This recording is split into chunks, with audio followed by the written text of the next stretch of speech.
Kabayan, okay lang ba sa'yo? Farmer ka dito sa Japan, 60 to 70,000 ang sweldo mo, pero mukha kang basahan pagkatapos ng trabaho mo. Ako, syempre, oo, marami tayong pangarap eh. Hi guys, konnichiwa. Ren nga pala, ang inyong Pinoy farmer dito sa Japan.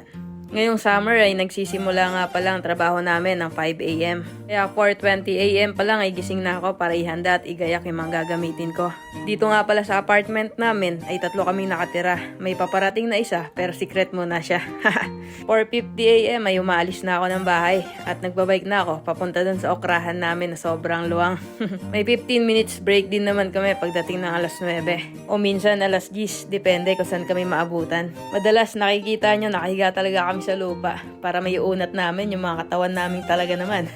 At pag uwi naman galing sa trabaho ay lagkit na lagkit ka dahil basang-basa ka ng pawis. Tapos kaamoy mo pa si Taguro, okay lang ba sa'yo yun? Kung okay lang sa'yo yun, aba, mag-apply ka na. Kung di mo alam kung paano, panoorin mo lang yung mga video ko.